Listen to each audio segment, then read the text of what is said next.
Bapak Ibu Saudaraku sekalian, hari ini kita merayakan Paskah, hari kebangkitan Yesus Kristus, dan sudah dinubuatkan dan tercatat di dalam Alkitab. Tema Paskah hari ini adalah pengharapan Paskah atau pengharapan di balik kebangkitan Kristus. Namun saya akan mereview sedikit apa yang saya sampaikan dalam ibadah Jumat Agung hari Jumat yang lalu. Hari Jumat yang lalu kita memperingati hari Jumat Agung. Hari Jumat sebelum hari Minggu Paskah. Hari di mana kita memperingati kematian dan penyaliban Yesus Kristus. Itu sebagai satu jawaban juga dari apa yang pernah muncul di status sahabat saya, teman saya, Yesus Kristus mati di salib hari Rabu, bukan hari Jumat. Dan saya jelaskan kemarin, karena penghitungan kita harus benar sesuai dengan konteks budaya Yahudi. Bahwa perhitungan pergantian hari orang Yahudi jam 18.00 bukan jam 24.00 seperti kita atau sekarang. Mereka memegang dalil atau prinsip Kejadian 1 ayat 5. Jadilah petang dan jadilah pagi, itulah hari pertama. Artinya dari pagi sampai petang. Dari petang sampai pagi itu transisi dari waktu-waktu mereka. Mereka juga menghitung baik 1 jam, baik 3 jam, baik 9 jam. Itu sama, baik 24 jam terhitung sebagai 1 hari. Upahnya pun juga sama, dihitung 1 dinar. Itu sebabnya kalau dihitung 3 hari berarti hari pertama itu adalah hari Jumat, yaitu jam 15, di mana Yesus disebutkan di dalam Injil menghembuskan nafasnya atau menyerahkan nyawanya kepada Bapa. Itu sampai jam 18 berarti 3 jam. Kemudian hari kedua jam 18 sampai jam 18 24 jam. Terhitung sebagai hari Sabtu atau Sabat. Dan hari ketiga jam 18 sampai subuh diperkirakan antara jam 5 atau sampai jam 7 pagi. Jadi kita belajar supaya kita mengerti bahwa Kristus memang mati di hari Jumat dan bangkit di hari Minggu. Kita sudah sampaikan, kita sudah belajar kemarin bahwa salib adalah perwujudan kasih dan kuasa Allah. Melalui salib semua dosa kita ditanggung, kesalahan kutuk kita ditanggung di sana. Jadi kita bersyukur kita mengenal salib. Kita bersyukur kita mengenal Kristus yang tersalib dan kita mempercayainya sebagai Tuhan dan Juru Selamat kita. Kalau Bapak Ibu tidak mempercayai Kristus sebagai Tuhan dan Juru Selamatmu, salib tidak ada kekuatan apa-apa. Engkau boleh ke gereja, tetapi tanpa salib, tanpa pengertian dan tanpa penghayatan salib, maka engkau tidak diselamatkan oleh salib. Saya kadang prihatin, orang 30 tahun ke gereja dan tidak pernah mendengar pesan salib. Pesan-pesan moral dia mendengarkan. Integritas, bagaimana bekerja dengan baik di perusahaan, bagaimana menjadi pribadi yang santun, yang baik diajarkan.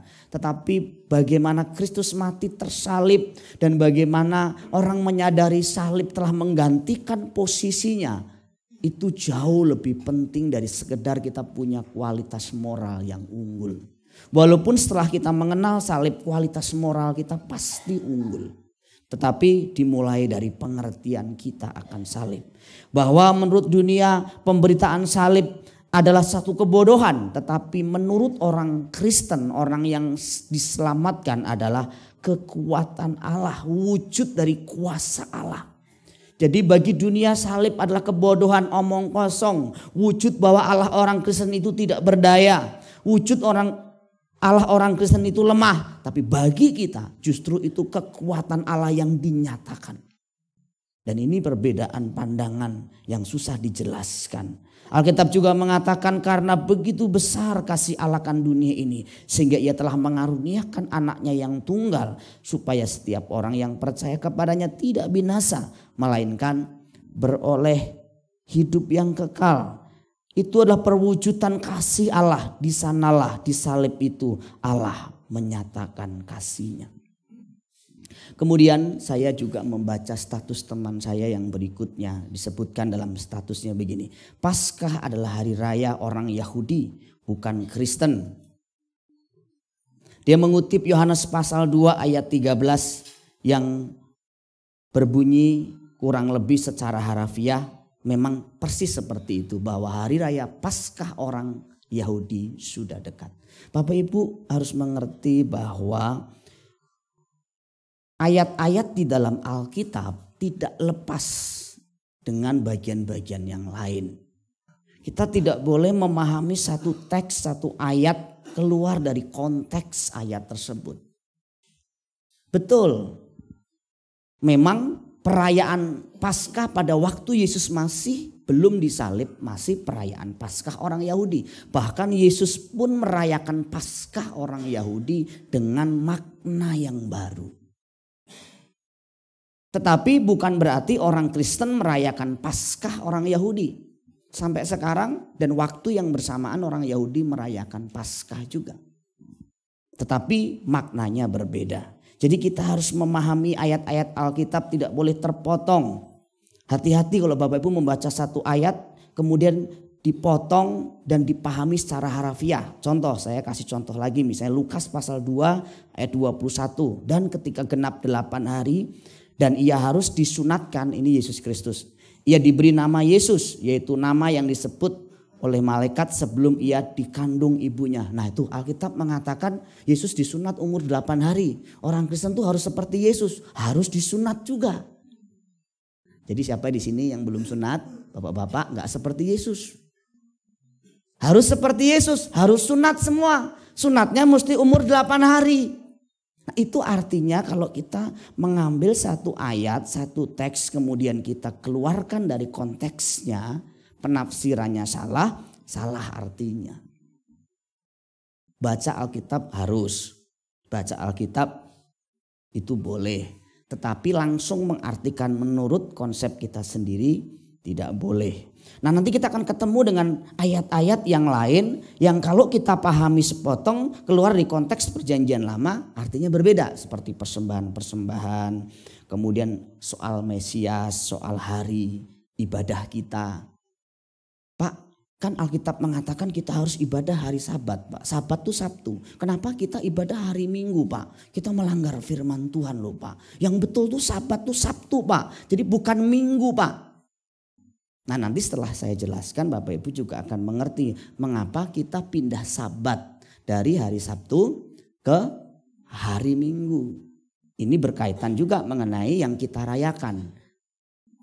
Di mana Kristus bangkit pada hari Minggu dan sebagai satu peringatan betapa pentingnya Paskah, betapa pentingnya kebangkitan Kristus, itulah orang Kristen mula-mula akhirnya menjadikan hari Minggu sebagai peringatan untuk mereka terus mengingat kebangkitan Kristus dan ibadah kumpul di hari Minggu.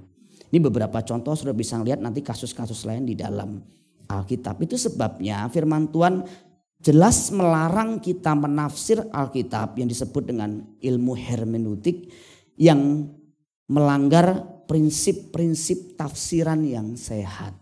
Kalau jemaat tidak ngerti, tapi kalau sudah pelayan Tuhan mulai mengerti karena diajarkan. Mari kita belajar bersama-sama lebih jauh. Perjanjian baru tidak bisa dipahami tanpa perjanjian lama. Tidak bisa Bapak Ibu membaca perjanjian baru, Alkitab perjanjian lama dibuang, gak dibaca, gak ngerti. Memahami perjanjian baru tidak boleh terpisah juga dari perjanjian lama. Itu sebabnya tidak boleh mengambil ayat-ayat misalnya Amsal, Mazmur, kitab-kitab dalam perjanjian lama dikutip terpisah tanpa diverifikasi dengan perjanjian baru. Tanpa dihubungkan dengan ajaran Yesus Kristus, tidak boleh. Misalnya kita mengambil ayat-ayat perjanjian lama mengenai kutuk dan berkat. Tapi kita tidak hubungkan dengan ayat-ayat perjanjian baru bagaimana Yesus berbicara mengenai kutuk, Rasul Paulus berbicara mengenai kutuk dan berkat. Nah kalau diputus tanpa dihubungkan nanti konsep kita jadi konsep Yahudi. Jadi gak boleh diputus-putus seperti itu. Kita harus mengerti bahwa ada banyak hal dalam perjanjian baru seperti istilah, sejarah, tokoh, hari raya maupun ajaran-ajaran tertentu tidak bisa dipahami keluar dari konteks perjanjian lama. Jadi kalau dibilang perjanjian lama penting tidak? Sangat penting. Tapi dijadikan sebagai fondasi dasar kebenaran di luar konteks perjanjian baru boleh tidak? Tidak boleh. Jadi Bapak Ibu baca saja, nggak ngerti nggak apa-apa, perjanjian lama dibaca sampai selesai berulang-ulang, perjanjian baru dibaca berulang-ulang. Nanti waktu khotbah seperti ini akan nyambung, akan ngerti. Tapi kalau nggak pernah baca Alkitab, misalnya saya khotbah misalnya tentang Daniel atau tentang Yusuf. Yusuf itu orang yang takut Tuhan, saudara. Walaupun istri Potifar terus menggoda setiap hari, dia bertahan, saudara. Yusuf itu yang mana ya? Tetangga saya Yusuf juga sih. Tapi Yusuf tetangga saya itu mata keranjang. Tidak seperti yang saya dengar dari pendeta itu, saya bingung itu. Soal Yusuf yang saya kenal di tetangga saya, teman sekolah saya itu, teman kantor saya itu mata keranjang. Tapi pendeta itu bilang Yusuf itu takut Tuhan, gak mata keranjang, digoda gak jatuh dalam dosa. Bingung saya, kenapa? Karena gak baca Alkitab. Orang Kristen sudah 20 tahun tidak pernah menyelesaikan pembacaan Alkitab. Ya Bapak Ibu minimal selesailah satu kali. Nah demikian juga dengan perayaan-perayaan seperti Paskah, Pentakosta khususnya. Itu mirip, ada hubungannya saudara. Paskah dalam perjanjian lama, Paskah perjanjian baru itu tidak bisa dipisahkan. Karena itu ada korelasinya. Memahami Paskah perjanjian baru harus tarik mundur ke Paskah perjanjian lama. Demikian juga ada kaitan mengenai Pentakosta walaupun kaitannya mengenai hari ke-50. Sama-sama Pentakosta hari ke-50 setelah Paskah. Pak itu gak ngerti Pak, Bapak ngomong apa. Ya terima dengan iman dulu aja ya. Kalau Bapak Ibu khotbah saya mungkin ada beberapa bagian yang agak sedikit berat, gak apa-apa. Supaya Bapak Ibu sedikit pintar juga secara kebenaran supaya tidak dibodoh-bodohin juga dengan orang yang nanti mengatasnamakan berbicara kebenaran. Paskah orang Yahudi yang tadi disebutkan dalam konteks tadi dirayakan oleh Yesus Kristus pada waktu perjamuan malam terakhir, namun dimaknai dengan makna yang baru. Paskah atau perayaan Paskah bagi orang Kristen disebut juga Minggu Paskah, Hari Kebangkitan atau Minggu Kebangkitan. Sedikit selingan. Mungkin Petrus kalau dengar koko ayam seperti itu bertobat juga ya.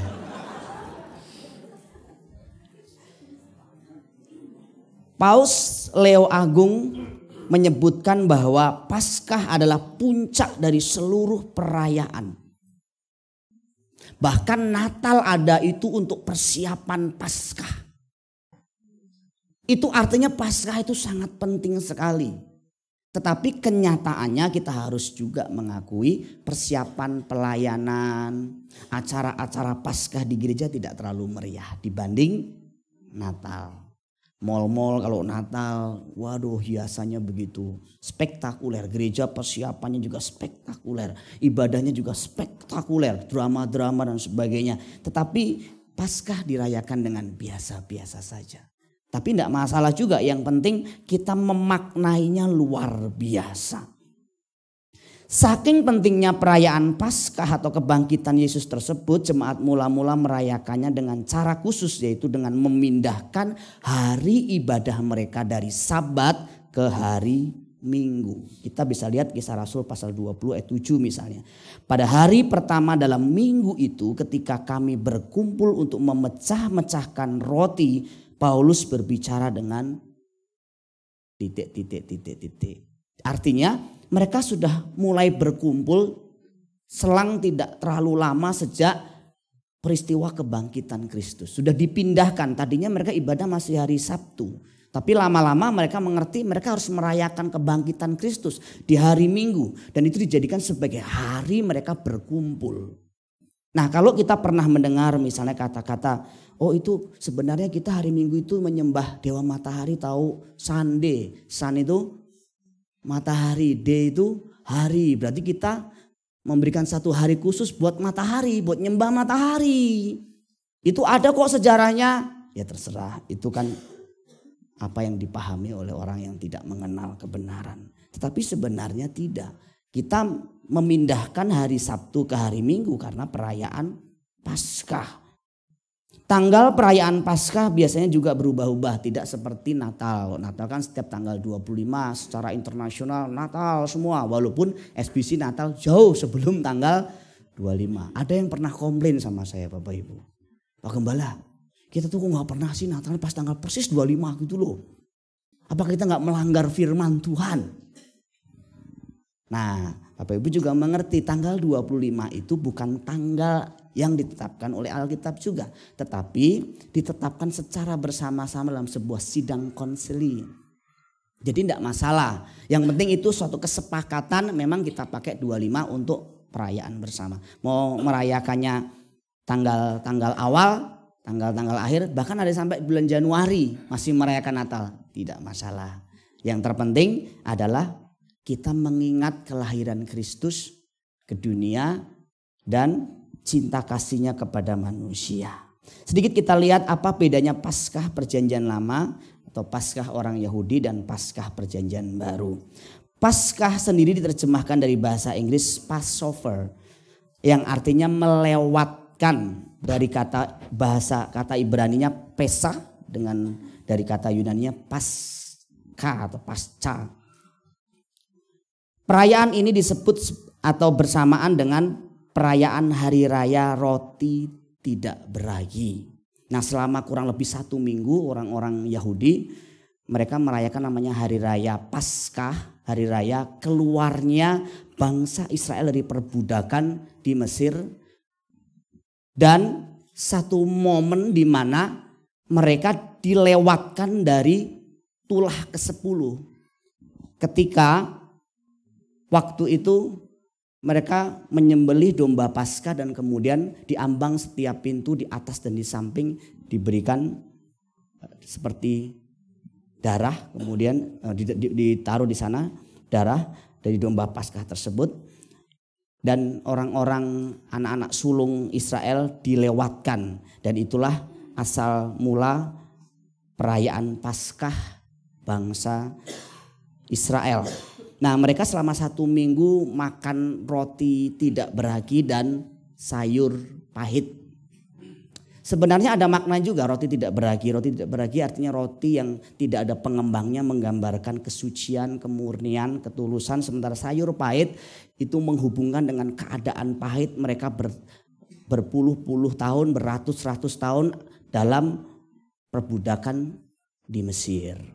Jadi sebenarnya tujuannya itu Paskah untuk orang Yahudi. Itu bisa dilihat dalam Keluaran pasal 12 ayat 17 sampai 23. Lalu kalau Paskah sebagai orang Kristen apa hubungannya? Sebenarnya ada hubungannya karena sebenarnya apa yang ditulis dalam Perjanjian Lama itu menurut Alkitab hanya sebagai lambang, gambaran tentang Paskah yang sebenarnya. Itu baru lambang saja sebenarnya. Kalau kita baca Kolose pasal 2 ayat 16-17 dikatakan di sana, sebab itu janganlah membiarkan orang menyalahkan kalian mengenai makanan atau minuman atau mengenai hari-hari raya keagamaan atau perayaan-perayaan bulan baru ataupun mengenai hari Sabat. Semua itu hanya bayangan saja dari hal-hal yang akan datang, tetapi kenyataan dari hal itu ialah Kristus. Sebab itu Paulus mengatakan dalam 1 Korintus pasal 5 ayat 7, anak Kristus adalah anak domba Paskah yang telah disembelih. Jadi orang mulai bisa menghubungkan, oh ternyata Paskah Perjanjian Baru itu kalau Perjanjian Lama keluar dari perbudakan secara fisik, kalau Perjanjian Baru perbudakan dosa. Kalau Perjanjian Lama itu yang disembelih domba, binatang domba. Kalau Perjanjian Baru yang disembelih, yang disalibkan Yesus Kristus. Sama-sama darah yang menyelamatkan, darah anak domba. Jadi kita bersyukur sekali. Kalau kita bisa hidup dalam zaman Perjanjian Lama, dikit-dikit kita sembelih domba. Makanya saudara kita, sepupu kita masih sembelih domba pada hari raya tertentu. Kita tidak sembelih domba lagi. Kenapa? Karena Kristus telah tersembelih bagi kita. Kristus telah mati ganti kita. Dan ini harus dimengerti oleh orang Kristen, engkau selamat karena Kristus telah tersembelih bagi engkau. Bukan karena perbuatan baik kita. Bukan karena kita hebat, bukan karena kita kuat. Namun demikian orang yang mengerti konsep keselamatan ini pasti baik. Moralnya pasti baik, hidupnya pasti bertanggung jawab. Tidak mungkin dia sembarangan hidup, Bapak Ibu saudaraku sekalian. Nah, dengan demikian perayaan Paskah dalam Perjanjian Baru menunjuk pada kasih, anugerah dan kuasa Kristus yang telah meluputkan orang percaya dari kutuk, perbudakan dosa dan maut. Serta oleh kebangkitan Kristus kita diberi jaminan akan kebangkitan dari orang mati. Jadi itu pengertiannya. Itu pengertian dasar yang membedakan Paskah orang Yahudi dengan Paskah kita sebagai orang percaya. Kalau kita bilang selamat Paskah ya, Yesus hidup ya, puji Tuhan. Itu artinya kita mengerti. Artinya Kristus sudah mati, tersalib dan dibangkitkan bagi aku. Kalau zaman Perjanjian Lama, kalau aku berdosa ya setahun sekali sembelih korban. Kemudian korban itu menggantikan pelanggaran kita. Tetapi korban sembelihan itu tidak sempurna. Domba itu ada cacatnya. Tetapi domba Allah, Yesus Kristus, tidak bercacat celah. Dia sempurna. Pengorbanannya menyukakan hati Bapa surgawi. Dan dia lakukan. Demi siapa? Demi cintanya kepada saudara dan saya. Pernah ada orang yang berkata seandainya cuma ada satu orang. Dan orang itu mungkin yang bernama Wardo. Dan hanya satu orang itu juga yang berbuat dosa. Yesus tetap akan mati buat orang yang bernama Wardo itu. Jadi betapa dia mengasihi saya. Betapa dia mengasihi saudara. Dan Tuhan mau kematiannya tidak menjadi sia-sia. Nah, lalu kita belajar pengharapan apa yang terkandung dalam Paskah, dalam kebangkitan Kristus. Yang pertama, kalau kita melihat dalam 1 Korintus pasal 15 ayat 14, ayat 17, ayat 20 dikatakan jelas di sana bahwa pengharapan kita akan Paskah, kebangkitan Kristus membuat iman kita pertama-tama tidak menjadi sia-sia. Alkitab berkata dalam terjemahan bahasa Indonesia masa kini, saudara, kalau di terjemahan bahasa Indonesia tadi yang saya tayangkan tadi, dalam terjemahan bahasa Indonesia masa kini itu lebih gampang dipahami. Demikian saya bacakan. Dan kalau seandainya Kristus tidak dihidupkan kembali dari kematian, maka tidak ada gunanya kami memberitakan apa-apa dan tidak ada gunanya pula kalian percaya. Sebab kepercayaanmu tidak mempunyai dasar apa-apa. Ayat 17. Dan kalau Kristus tidak dihidupkan kembali, maka kepercayaanmu hanyalah impian belaka. Bisa sambil dibandingkan. Itu berarti kalian masih dalam keadaan berdosa dan tidak mempunyai harapan sama sekali. Tetapi nyatanya Kristus sudah dihidupkan kembali dari kematian.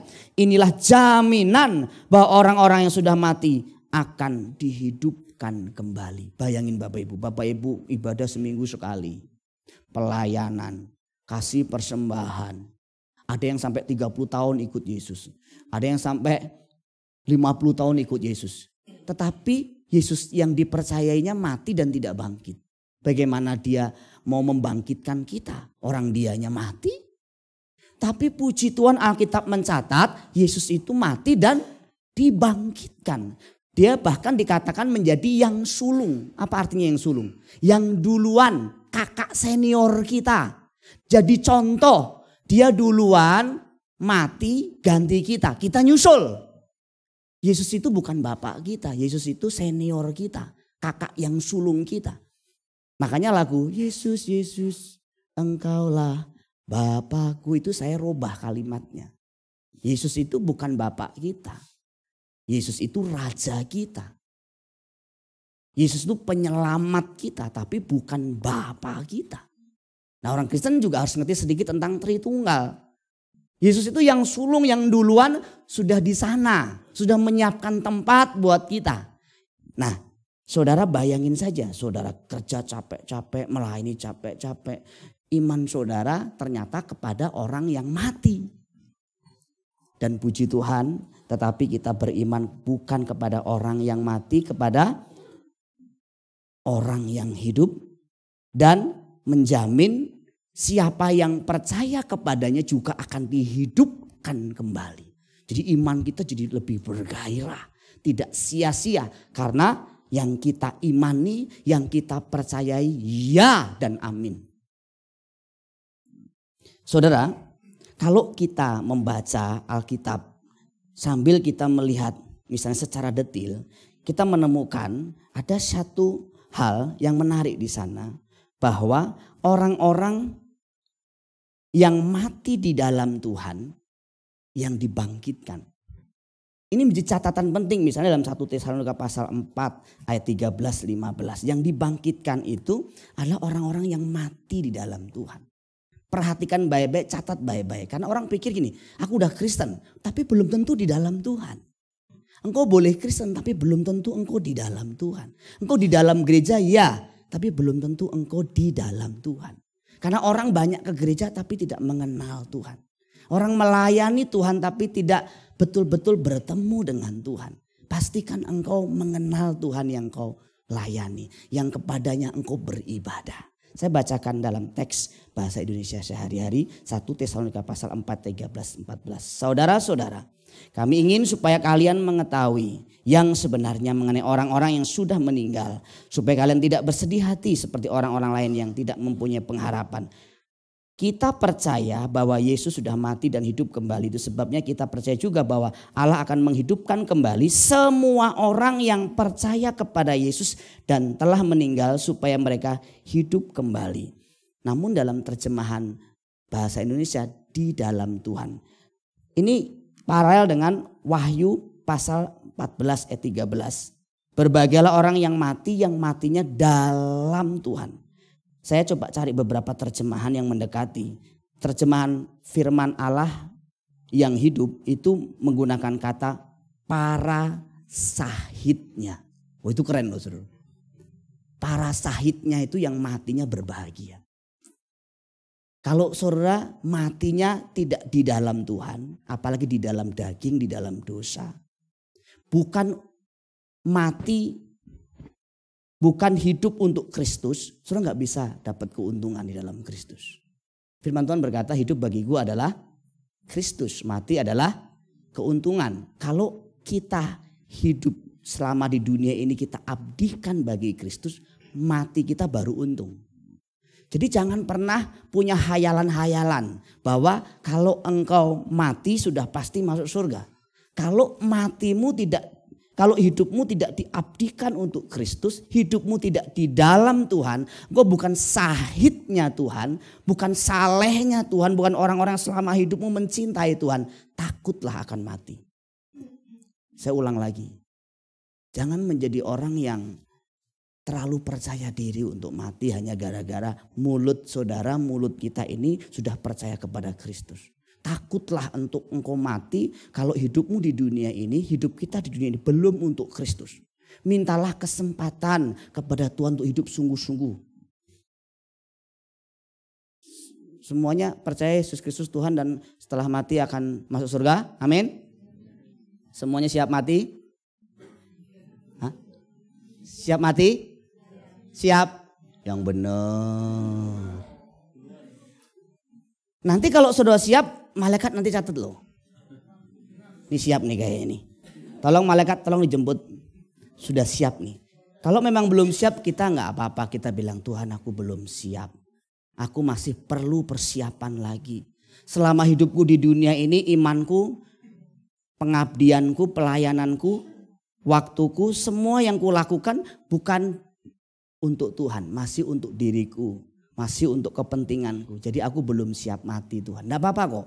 Tuhan masih punya mungkin keringanan. Kasih keringanan buat kita-kita yang memang masih mau pengen berubah. Tapi kalau malaikat bilang Tuhan itu orang udah dikasih kesempatan berubah-berubah tapi nggak berubah-berubah gimana Tuhan.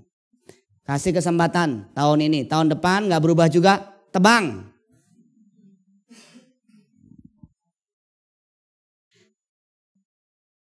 Yang kedua, Pengharapan yang kita miliki dari kebangkitan Kristus adalah kita semakin punya pengharapan yang pasti, punya pengharapan yang kokoh, terjemahan yang paling mendekati. Punya pengharapan yang kokoh akan hari esok, akan kekekalan.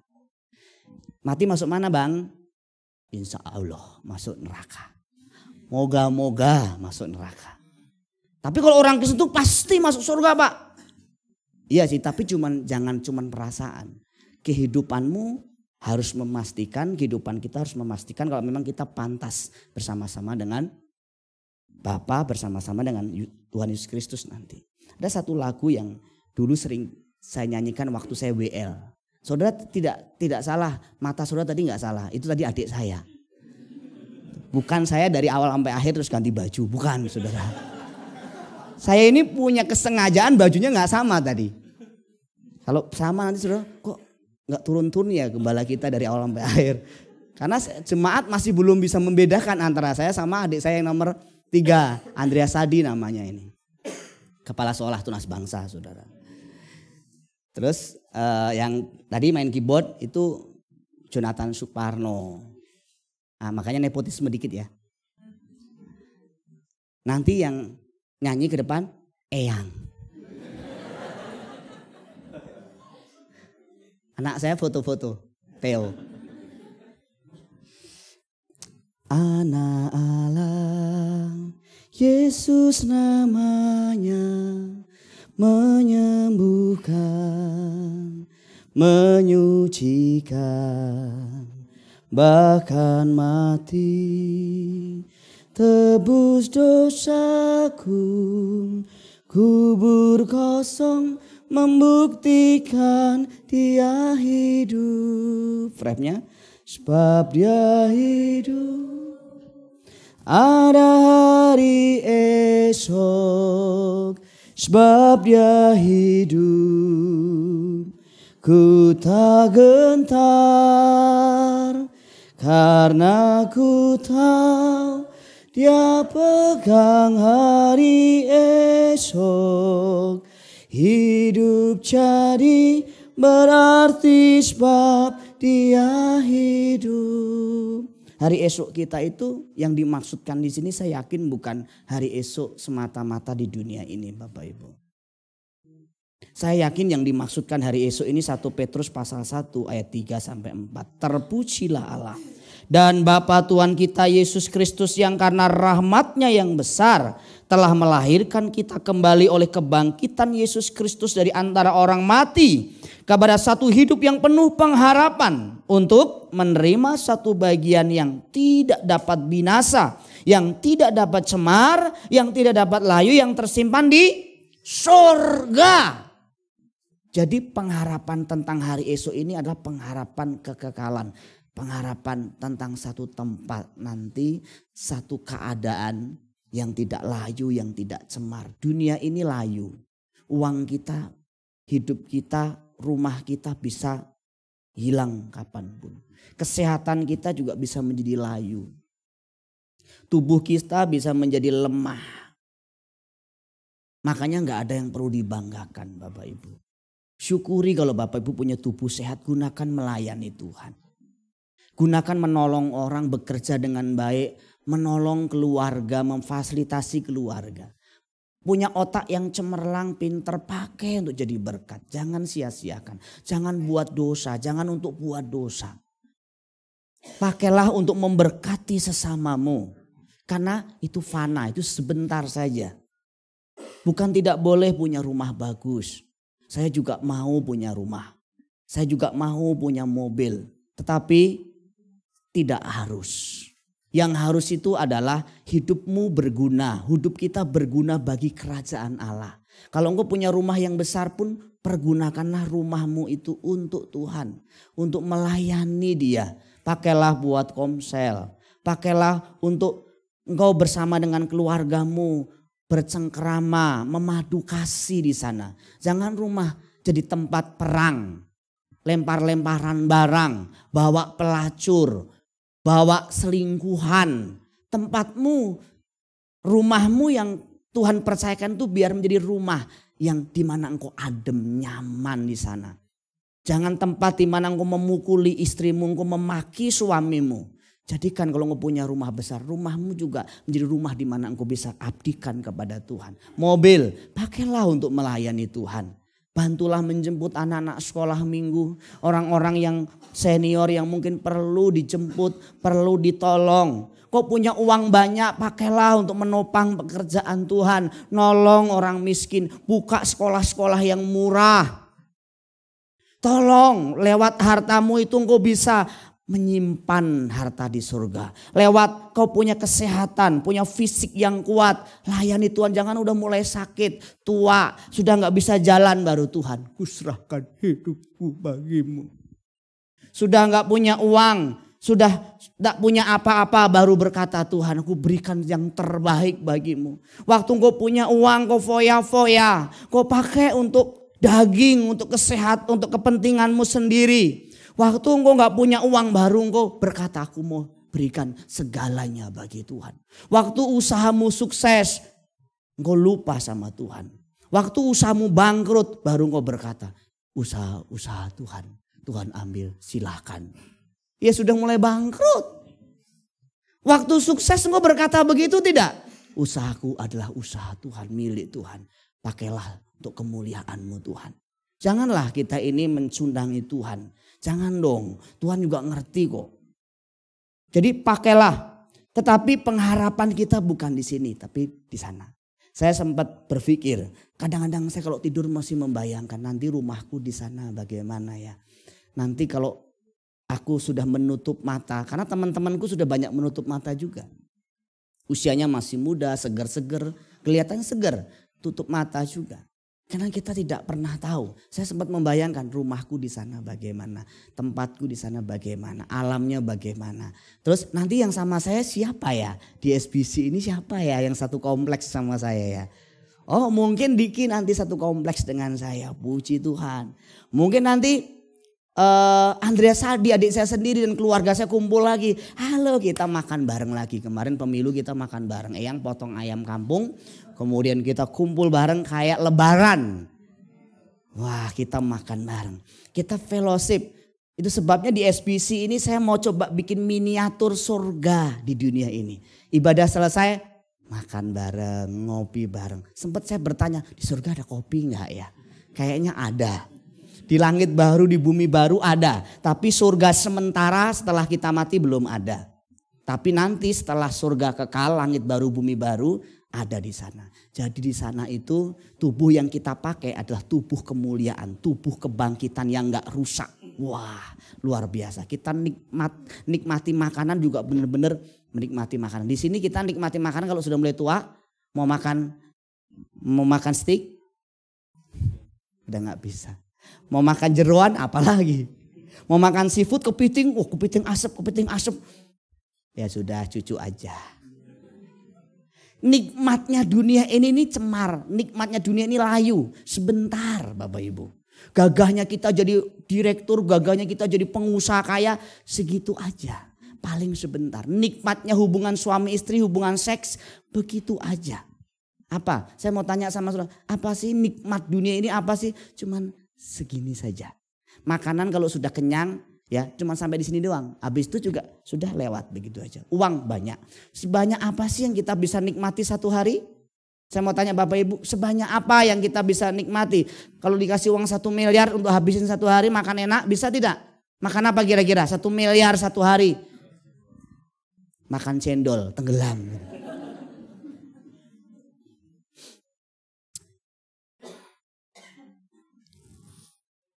Yang kedua, dari Paskah kita diingatkan mengenai yang ketiga ya berarti ya.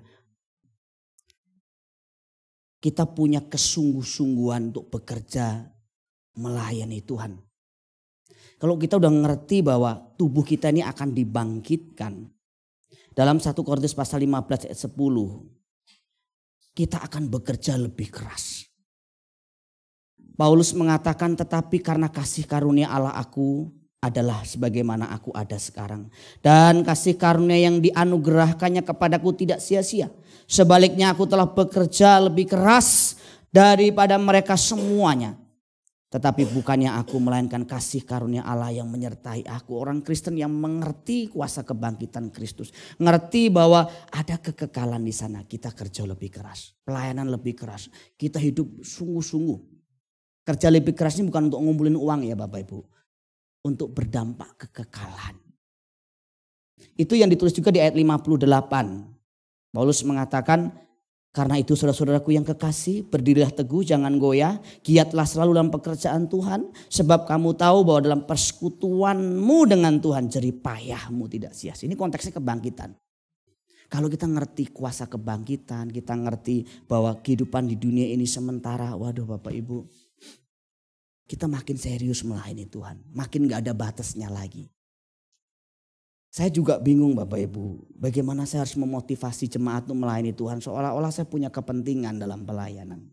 Ya pendeta kan pasti punya kepentingan di balik orang nyuruh orang pelayanan. Betul, sebagai pendeta saya bertanggung jawab untuk jalannya organisasi.